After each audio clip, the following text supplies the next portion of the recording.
I was really concerned when I couldn't get started on time, but I guess it's right on time. So, okay. So, oh, stop share. Okay. Going to present. And then I need to, can you guys see that? Hello? No, not at the moment. We can't see anything. Okay, I'm just, so if I share screen, go to that, and then here, share. Okay, now I'm gonna press present now, right? Or You can, yeah, you can. Yes. Okay, I just need to move that over. Okay, there. Okay, there you go. Perfect. Lovely. I'm going to share a few things. There's a presentation here. Some of this sage that you see here, all of it actually, what do you see there? Oh my goodness. Can you still see that page? Yes, we can. I Yes. can't see it anymore. Are you getting a presenter's view? Like, I do you don't see know. the- This is interesting. Okay, just a minute. Oh my, I'm so sorry. Okay, there. You can see it still? No, right now we see you. Okay. Yeah, just slow down. It's good. We're all good. Yeah. Okay, there. Share. Then I go to present. Okay. The sage, we went sage picking with the youth. Many of the youth had never gone sage picking. And it also is the youth workers. For a lot of them, it was a new experience. So, okay, where do we start? So I put this here. This is a quote from, he's my grandpa, and he was one of our elders and guide the process.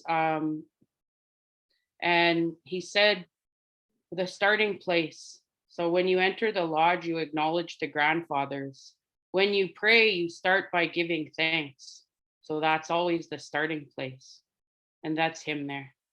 And so that's where I'm starting from.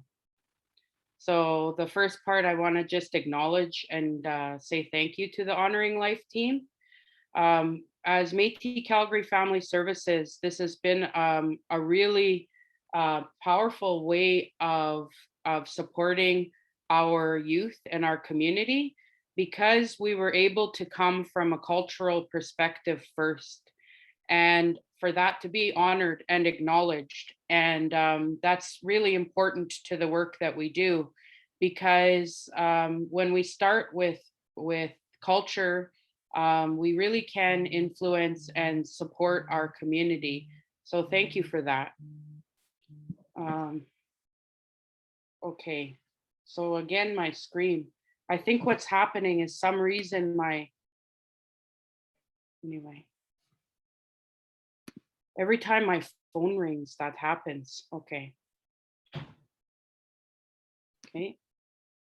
So it's important to recognize that culture evolves, and our urban Indigenous youth within the Honoring Life Aboriginal Students Program, they've come from many different nations.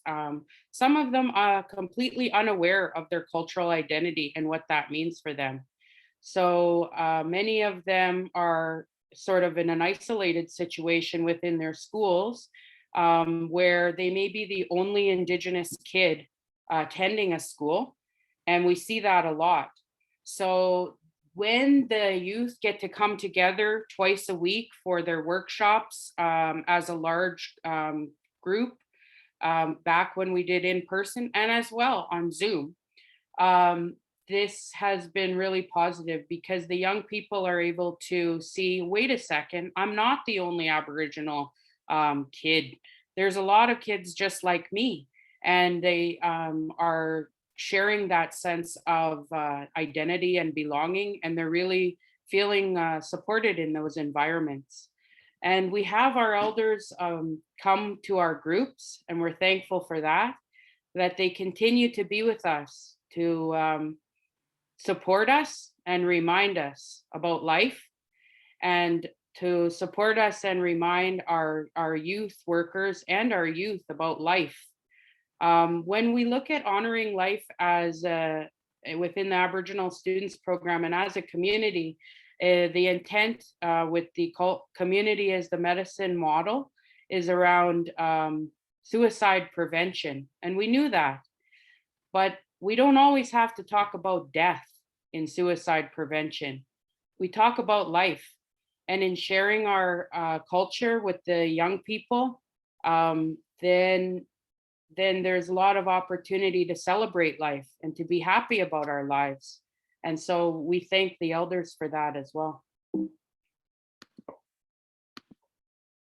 So one of the major pillars is around role modeling, and the role modeling is holistic.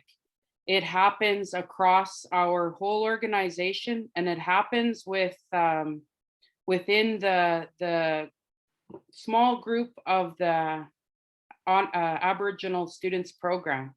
So the youth workers that we hire, a lot of them are under the age of 30. Most of them are, not most, all of them are Aboriginal youth themselves. And all of them have graduated high school, and they have gone on to post-secondary.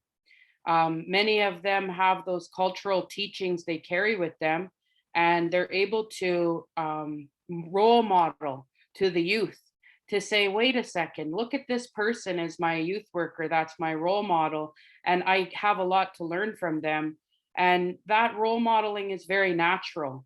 It's not standing in front of the youth saying, okay, I am your mentor now, but it's instead built through relationships of caring and connection and community support.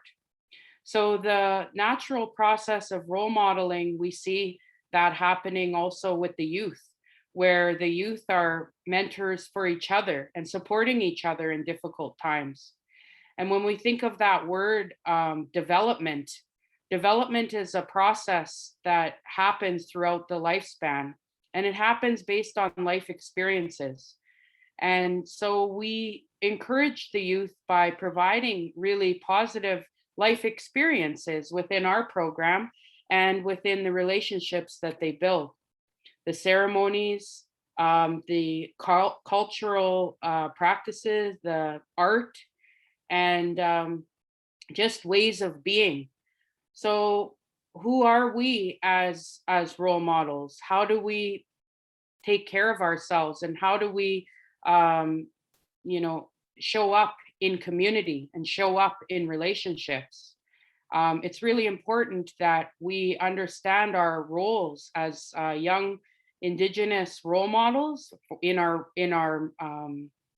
youth workers, as well as our elders and our leadership within Métis Calgary Family Services. We have a standard of the ways that we show up and the ways that we are and the ways we live our lives in a healthy way, in a good way, so that we can be walking our talk and not just saying what it is, but showing. So over the course of the program, there's been lots of opportunities despite COVID-19. So this is one of the cultural camps that we did, and some of the youth had gone out together. We had two or three separate cultural camps, and the youth went out, they built their own little tents there. They understood how to build teepees, and there was opportunities for feast and for service, providing for each other, taking care of each other, and just having fun on the land. And it's really awesome to see the young people have that opportunity to kind of get out of town, get out of the city, and connect as a large group of Aboriginal young people, and to be on the land. So as you can see, in the background there's teepees, and they helped to set those up, and there was circle time and process around how to do that. And then there was our youth workers continuing to engage with the youth on a one-to-one basis throughout COVID, and socially distanced walks. We know that the youth really connect well when they have opportunities to just get out of their homes, because a lot of the time they're stuck on doing Zoom through school. And we incorporated a lot of crafts into what we did. And with that, we had our elders and Indigenous artisans come and work with the young people. So if you see this buffalo painting there, so we had a lot of ideas about how can we wrap up this year. And so what we came up with is that every young person would do a painting of something that was specific to them or meant something to them, and then stitching together all the fabric to make sort of a hanging for the, it will all be stitched together like a quilt. And then before we did that, there was a process to that. So our elder Harry came and he talked about cloth and the meaning of fabric and cloth in our ceremonies and why we use that. So it was really awesome, because not only was there the artistic part, but also the learnings and sharings around ceremony and you know, the use of cloth and paints. As well, the young people got to understand about self. Very important to understand who am I, and understand yourself and the different things that make up a person, that you're made up of, you know, holistic aspects, mental, emotional, spiritual, and physical. And then they understood about the circle of courage, and there was a lot of discussion about that, and the kids doing crafts on that. We also had, these are made by some of our young people, and there was Métis artisan Janice Laboucaine, who came and showed the young people how to make these little tiny moccasins and the tiny little beadwork, and the understanding about Métis people and the flower beadwork, and as well other types of beadwork. So all of this is really important because, well, we could say it's traditional art and it's traditional teachings, and it is. It's also really positive ways of coping. And so what we see is through COVID-19, especially, mental health for young people has been exacerbated, if it wasn't already, due to isolation, due to struggles that they're going through in their everyday lives, just developing as adolescents.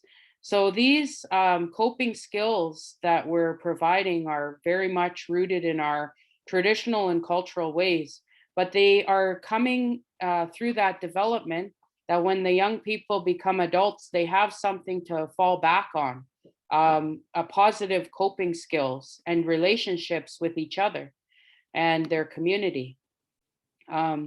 So these are some of the pictures of the group settings that we did during COVID and the workshops that were held, as well as the one-to-one relationships.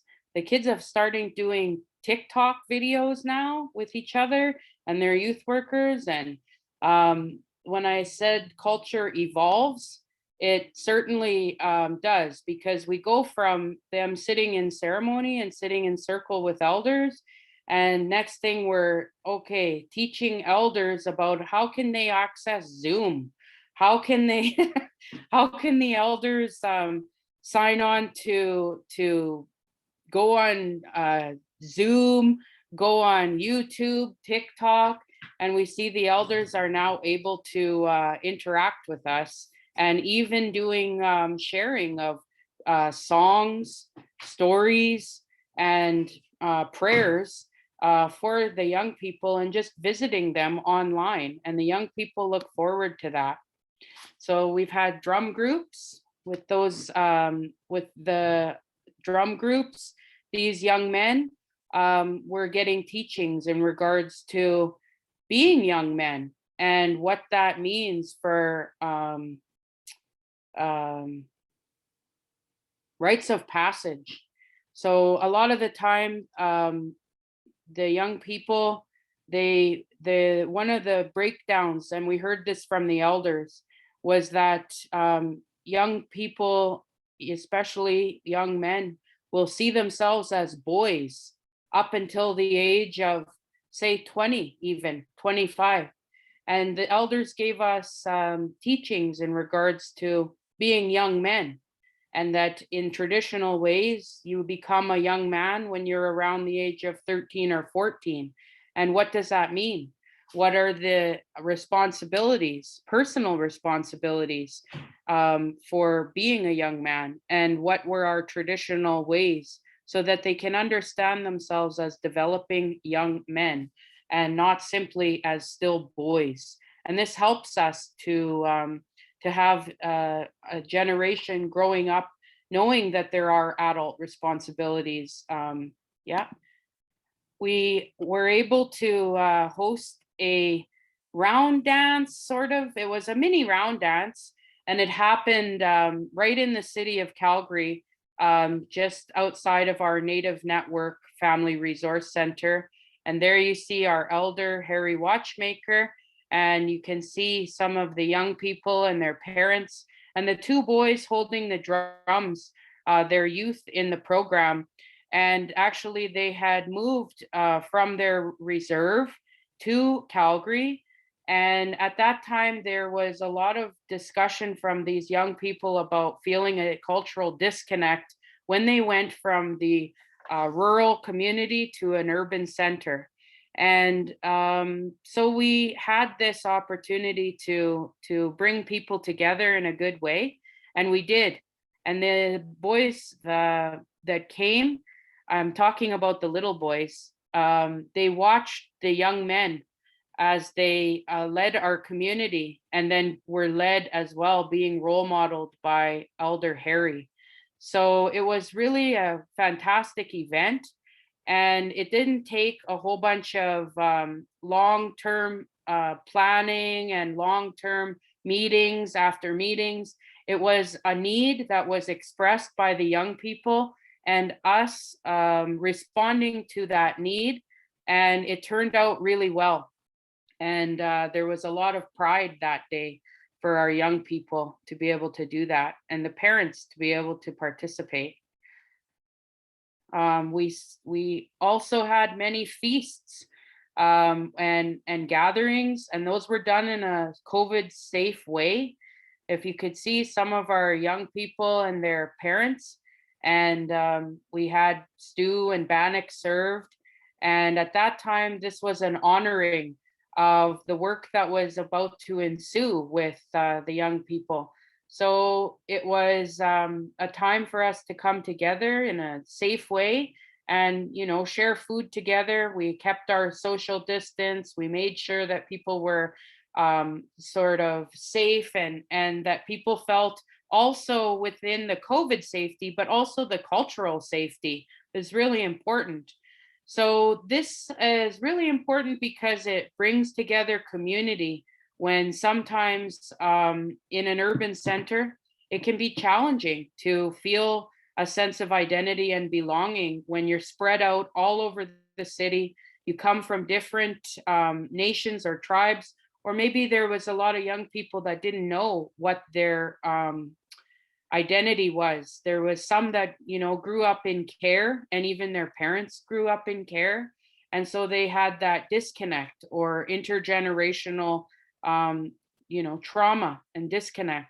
So this was an opportunity to bring people together.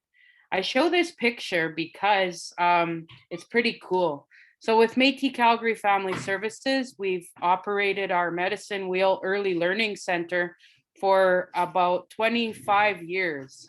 And it's a Medicine Wheel is a preschool and kindergarten program.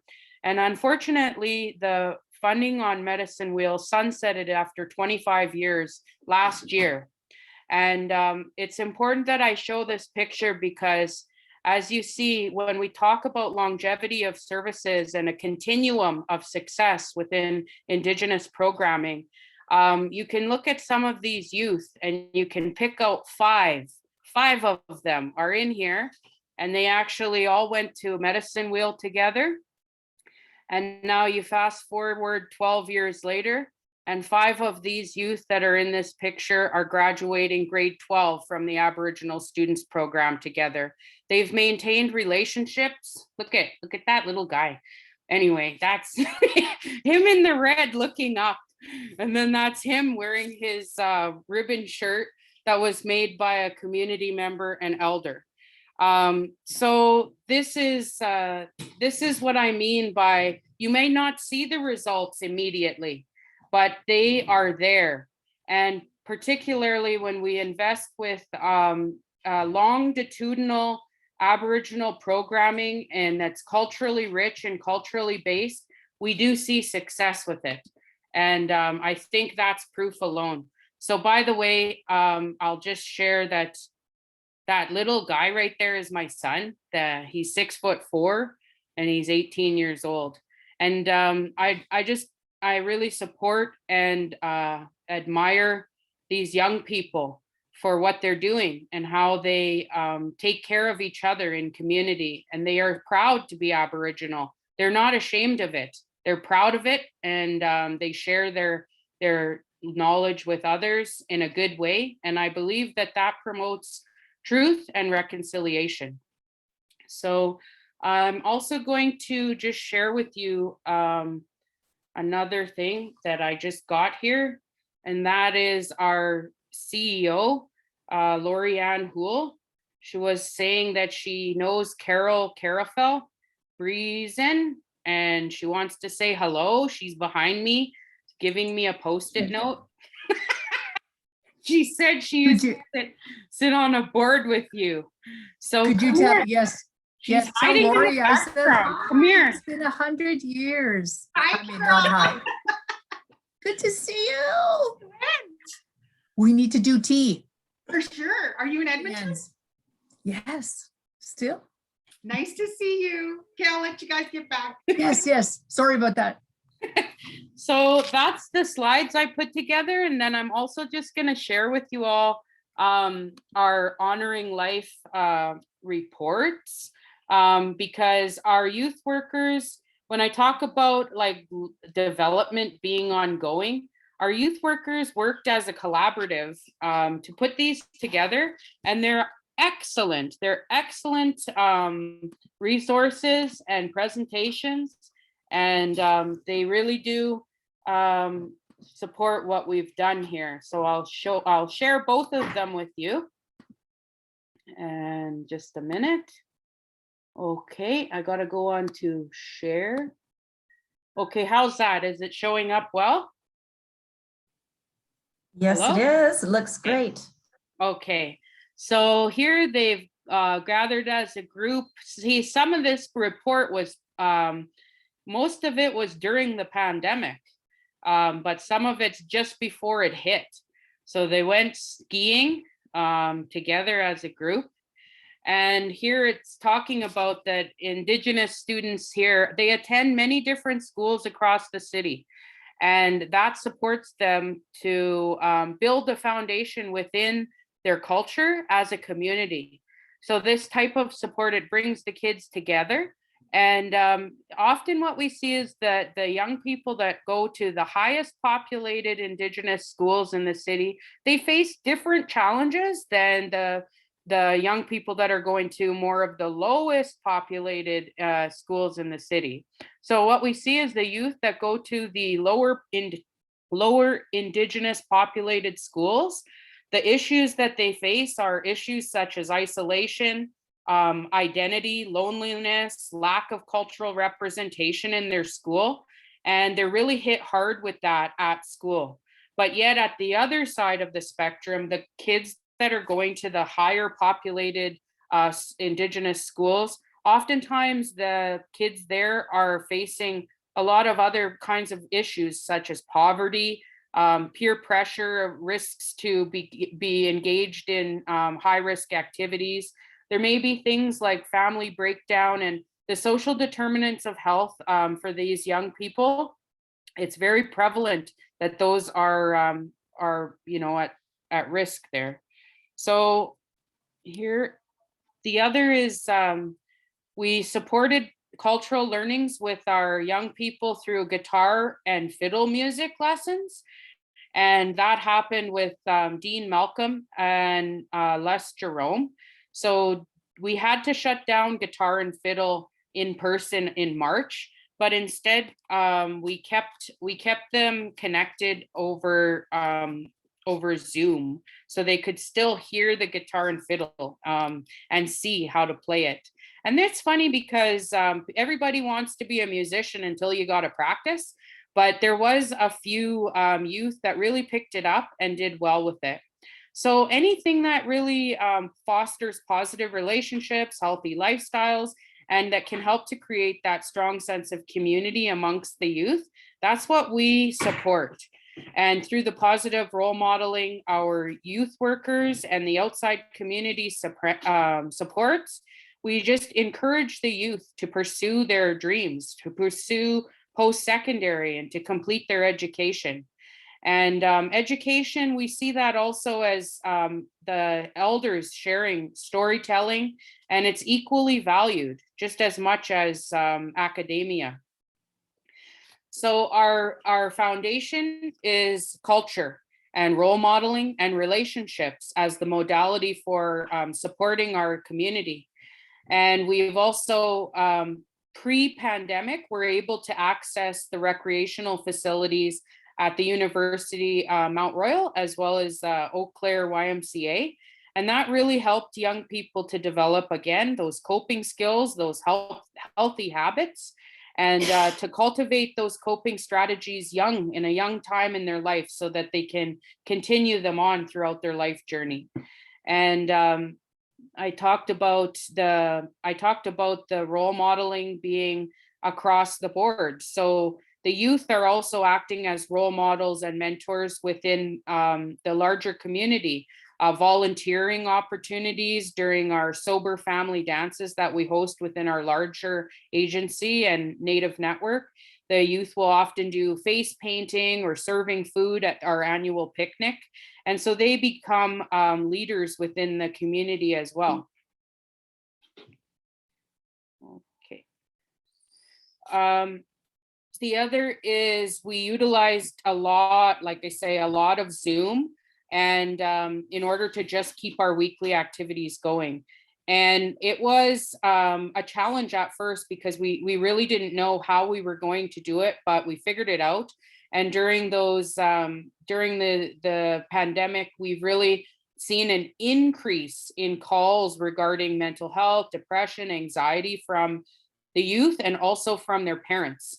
And so we've kind of had our staff working as emergency response workers in addition to their roles with the Aboriginal Students Program as youth workers. We can say that we provided food hampers, hygiene, sanitization products, PPE, as well as ongoing connection.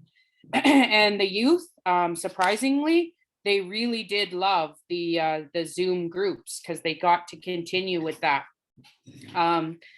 We had a Banff ski trip during this reporting period, and for many of the youth, that was a first time because of the cost of transportation and a barrier in terms of cost of ever accessing these activities. Parents just simply could not afford to provide this type of learning experience for their youth. So it really widens their horizon and gets them to, again, enjoy life, see life for all of its different experiences. And they were excited about these opportunities. And the other is young people getting to address mental health through recreation, through cultural activities. It's really important because it demonstrates that you're building long-term positive coping skills. So some of the challenges we faced was many organizations that we were working with were sort of closed or were working from home, and then they were hard to access or hard to get a hold of, particularly around child and family service workers, caseworkers that maybe had to sign consent or documentation in order for young people to have access to some of the programs and outings. So that was a challenge. But we also were able to continue to foster the relationships with the young people and continue to, try to get a hold of people in order to get those supports. For some of our Aboriginal youth that lived in a non-Aboriginal foster home, they relied on our youth workers to attend the program. But when we weren't able to get a hold of their caseworker for consents, then it really was a challenge. And it was very sad to see young people, they were at risk. There, like, some of the sadness was coming from that, from feeling like totally isolated and with a lack of support. And they did rely heavily on our youth workers for support. And there was one young person who, the only way she was able to attend her graduation ceremony was because our youth worker drove all the way out to Okotoks, picked her up and came back and took her there when the foster parents said no, and we couldn't get a hold of the caseworker. But we were able to take that young person to her grad ceremony because it's important. And she was happy that we were able to do that. So some of our activities that we did a workshop, which was sacred sounds. And that one was where young people will listen and have access to musical instruments and different points of music. And then from there, they work on, how does that music make you feel? What do you like about it? And really being able to acknowledge and label and sort of understand how music can influence your emotion, and how maybe different types of music can make you feel different types of ways. We had cultural Jeopardy, virtual bingo, scavenger hunts. We had Amy Badgery come in, who's a Métis hip hop artist and dancer. She did some hip hop dance workshops with the youth, and we had some lunch programs where they would just gather together and sort of just share time together during the lunch time. And then there was lots of outdoor social distance workshops, which I'd already previously shared some of the pictures. And the other is we have an honoring ceremony at the end of the year. With that, we honor the young people with Pendleton blankets, as well as on those Pendleton blankets, they have their name and the date of graduation on them. And it's honoring done in front of their peers, in front of their families, in front of their community, and in a good way. And with that, we had many Indigenous celebrities sort of come and share words of encouragement over Zoom with our young people. And it was really a huge highlight for them. And they felt proud. They felt proud of who they are and their accomplishments. And that's really awesome to see young people feeling proud of who they are. I'm going to share another one. Is there any questions or anybody want to say anything? No? Okay. No problem. There are just some great notes, Jennifer, in the chat box, just saying they just think what you're doing is beautiful, amazing, and extending congratulations to the 5 and everybody. Oh, that's awesome. Thank you for that feedback. And honestly, we started with thank you, and I'll say it again, because one of the challenges has always been for Indigenous programming around the recognition that our cultural is important to young people and to the community for growth and development. And so for Honoring Life as a community initiative and funding model, to honor that and respect that, it feels great. It feels empowering, and we're happy about it. Okay, what's going on? Are you guys can see that? Yeah, you can see that. Okay, so again, talking about that we continue to steadily do our planned activities into March. So this is our last report, by the way, of our last month's activities at the end of the Honoring Life, at the end of the Honoring Life grant there, it wrapped up March 31st. So what we've seen during that time was that lots of kids loved it because we were still continuing on. We didn't just close down, like there was still something to do. So young people started to call us more. We started to have more interest from community members to register their young people. And 41 Indigenous young people registered, 26 attending regularly. Now, remember when I say that, that's across 2 groups. So throughout the reporting period, we consistently facilitated workshops twice a week. And the groups, because we couldn't do them in a large setting, they were done, often on Zoom, but sometimes, as you see in this picture, we would still meet up in person, but just in smaller groups. Halloween, this is our Halloween, and they did some pumpkin carving and got together. We just wore masks. We kept our groups small, and we continued to do this because it's important, and really it's life-saving. Some of these young people shared with us that they struggled with their mental health, but we're committed to them, and we're committed to providing cultural integrity and providing relationships and community. So here, this little one, and again, another one, she was in medicine wheel when she was little, and now look at her, I think she was in grade 11 there. And they're just doing some painting, and this is when they were doing the workshop with Harry in regards to understanding the meaning of cloth for our ceremonies. And then also after that teaching, then they did the painting of something that means something to them. Another really awesome opportunity we had was a partnership that was built with Bow River Meats.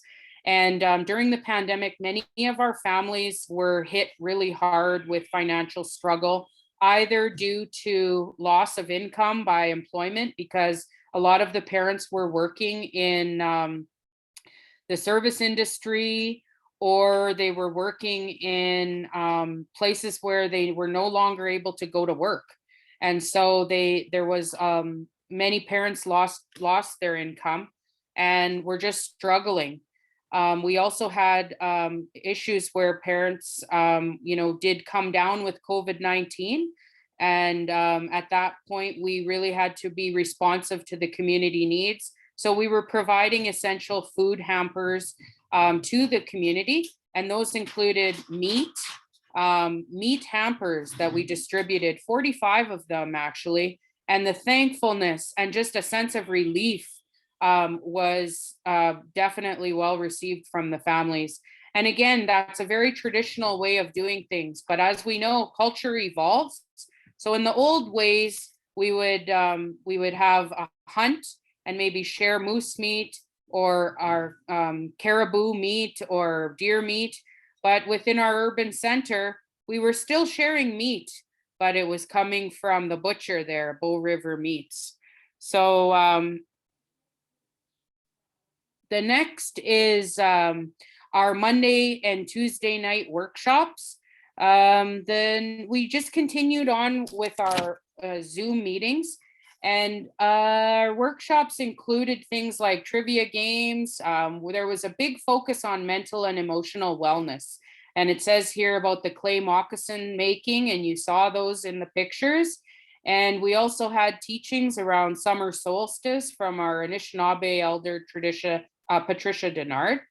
And we also had some more mainstream opportunities of connection and learning when we had the Calgary Communities Against Sexual Abuse come in, and they did some workshops on sexual consent, on sexual health, and also provided information around the Connect Teen phone line. And that was something that the youth could, have access to 24 hours a day. So we see both as being important, the cultural as well as the mainstream. And we recognize and we honor the culture being the medicine here. And we strengthen the youth's identity and belonging in the world. And therefore they have a sense of pride and in themselves, and they feel happy about their life. And therefore that's resilience in the making right there. This young person that you see on the screen, was really struggling at first, but bring him out to the camp and out to the land there, and was just thriving. And it was awesome to see these young people sort of having those risks mitigated simply by having opportunities to learn on the land and to spend time in nature and spend time with the elders and doing those cultural activities. So as we went on, we also understood that it's important that the youth have many modes of healing in order to fall back on when they're struggling. It's good for them to have those opportunities to have conversations with each other, with their families, with their youth workers. And what we've seen as sort of a challenge was that when youth were connecting online only, oftentimes there was only limited access to their computers at home, sometimes only a phone within the whole household in order to access online services. So other thing could be very, very limited broadband or limited access to data or Wi-Fi. So with that, we ensured that we still had those opportunities to meet face-to-face, because some of the time the youth were experiencing issues that felt like they were directly related to their home life, and they didn't really necessarily feel comfortable to share what those what those challenges were while they're in a very limited, tight space with their family and everybody can hear. So we really made sure that we understood those concerns that the youth were bringing up, and that we just made time to spend time one-on-one and in small group settings outside of their family home. As well, another issue, I guess, or challenge during COVID-19 was just the overall mental health, the lingering of the unknown, not knowing, am I going to go back to school? Am I not going to go back to school? Is everything going to be okay in the world? Or like, there's just a lot of fear. And as a young person, we know that kids already come with some worries, I guess, when they're dealing with just growing up and being a youth. And then you add on top of that some things that could be occurring within their life, like abuse or maybe domestic violence within the home, or family breakdown, and challenges with health. It's really exacerbated. And then for a lot of times, when kids were able to go to school and physically be in schools or in other programs and services in the community, then they had outlets to share that with other people, such as teachers, such as resource people. But when the schools were kind of shut down for in-service or in-person, and we also seen a cut in the budgets for Indigenous specific cultural supports within the schools, so then those options were just flat out no longer available to youth over the last year. And so it just exacerbated the idea that what we're doing is good and that they really did need the supports. The problem is that when we would see youth go and try to access mental health supports in hospitals or in other mental health services, there was often a wait list, or if they did end up in hospital, and there was quite a few youth that we were working with that had these challenges throughout the year, then they were being discharged very rapidly. And they were being discharged in order to like make room for COVID patients and to free up the time and resources of the other healthcare professionals. So the other is when youth were able to go to the hospital for their mental health problem, sometimes the service they received was very void of cultural, like it wasn't culturally rich as it would need to be, I guess, and they just were lacking in that area. It was very fast paced. The safety and opportunities for genuine connection and building relationship prior to talking about your mental health or your mental wellness was just it was just so fast paced in that environment. It wasn't necessarily culturally relevant. So the other is like understanding the communication through a mask, or just having to visit with a healthcare professional online. It really poses the social barrier to be able to develop those relationships with vulnerable Indigenous youth. So the other is that some of the challenges were that there was sometimes where it turned out really well for the youth, but it was inconsistent. So the young people would have to see a different person every time. The counselor would not be the same from visit to visit. And that would leave the young person to have to retell their story rather than just being able to tell it once and go from there. So that left them with some trauma, I guess, of retelling that story over and over again and not feeling heard by the systems. And, you know, when youth are left like that, then they become silent. They don't want to talk anymore. And what we know is that silence is where the hurt lives. And then that silence is also where suicide thrives. So in order to reduce and deflect these problems, we've just, like I said, continued to provide those cultural supports to the young people. And even, you know, after they get out of hospital or they have those hard conversations with a new counselor again, we would have opportunities to connect and just take them out on the land or take them out to do something fun. And the kids were able to just kind of decompress. And it was really awesome for them to have that opportunity through the Honoring Life grant. I'm seeing that we're running short on time here, so I'm kind of rushing through the end here. But the last part is, I guess I'll move on to a story. Oh, this is when they were doing these were donated, and they all got to wear these hoodies, and it's like such a sense of community. Like these young people are friends, and they're like friends to the end. It's so cool. And the thing is, they didn't know each other. You know, they went to Medicine Wheel, some of them, and then they lost touch. And then all of a sudden they all come back to ASP together and like, I remember you. And it's just like so neat. But for our youth workers, we have to keep in mind their mental health as well, because they are young Aboriginal, or we're not supposed to call each other that now, we're Indigenous now. They are Indigenous youth themselves.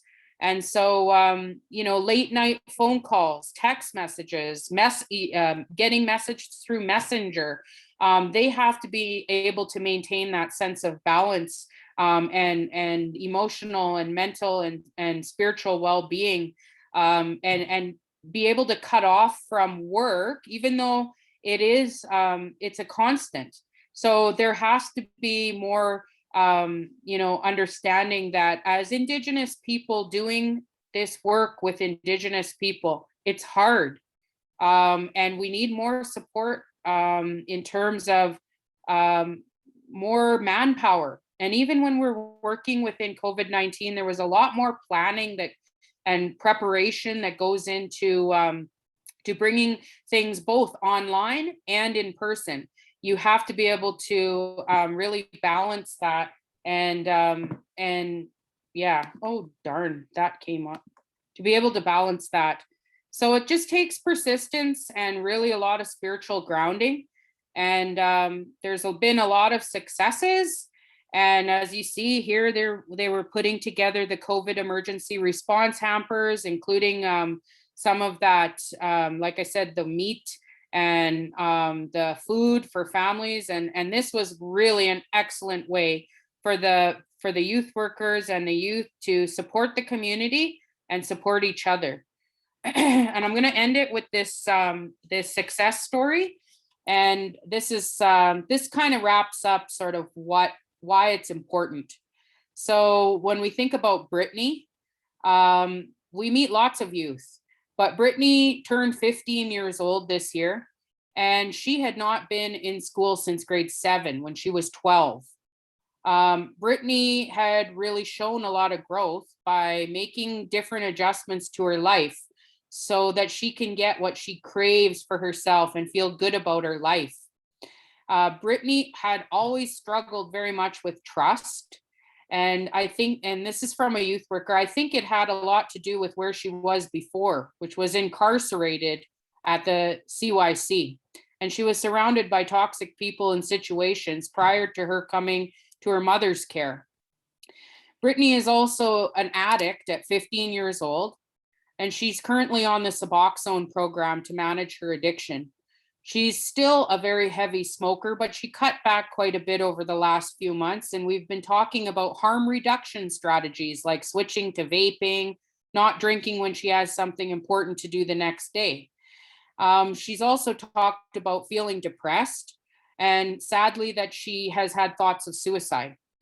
So the youth worker here says, my purpose in working with her is to help her find reasons to love and respect life. And when I first met her, she was closed off to me and to any support. I tried calling her several times and even offered to pick up and meet her. She hid, she ducked, dipped, and dodged me. About 2 weeks it took. And after the initial 2-week period, I continued calling her and letting her know who I am and that I'm available to support her. After 2 weeks, she finally called me, but then she just hung up right away, let it ring once and hung up. She says, I called her back. She did not answer, so I sent her a text.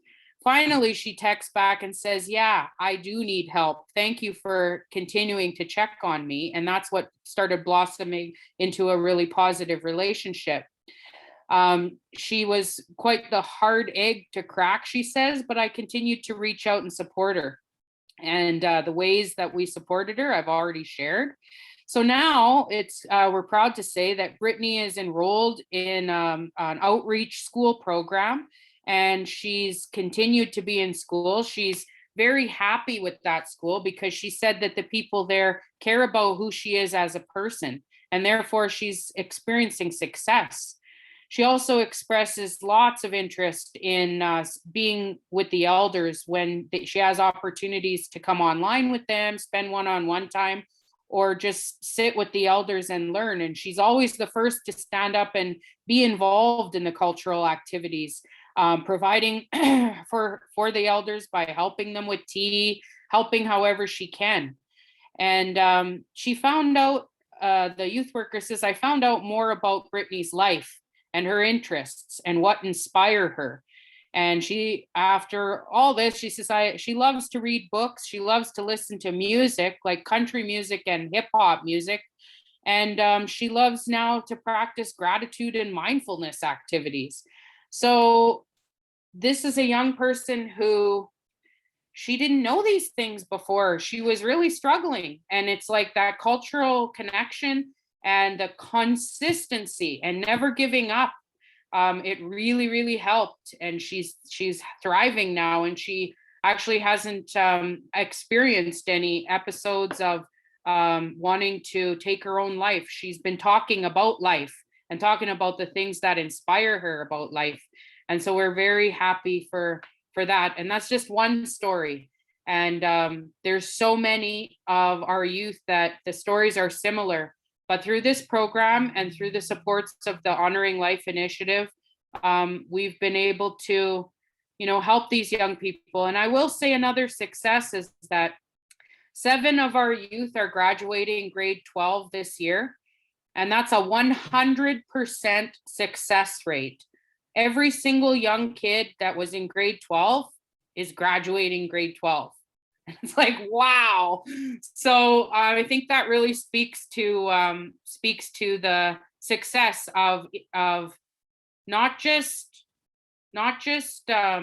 inclusion as an Aboriginal organization or Aboriginal programming, but integration into everything we do, and that they are important. And when they know that and they feel that, they succeed. So yeah, there you go. That's my story, and I'm sticking to it. That's your spiel and you're sticking to it. Yeah. You did. The amount of work you guys do is just amazing. And of course, the outcomes are so amazing. And I just want to say thank you for coming and sharing your brilliant work with us. So thank you very much for that. Carolyn, is there anything I'm missing? Okay, Jennifer, please share with Lori. I will look her up, or she can find me here. I'm still here. And so I look forward to getting a call from her. Thank you so much, Carol and Carolyn, and to everybody else on the call. And I also want to just give an acknowledgement to Kelsey Berg, the evaluator. She's doing amazing work as well. And thank you, Kelsey. And I appreciate you all. And well, there's sad news that came out in social media and across the country, but that doesn't define us. These stories of success is what defines us, not the pain. We're defined by the happiness and life. That's what the elders told us all along. So Chimigwich, have a wonderful day. And You too. Stay strong. Thank you Stay very healthy. much. Thank you. Bye-bye. Thank you. Thanks, Jennifer.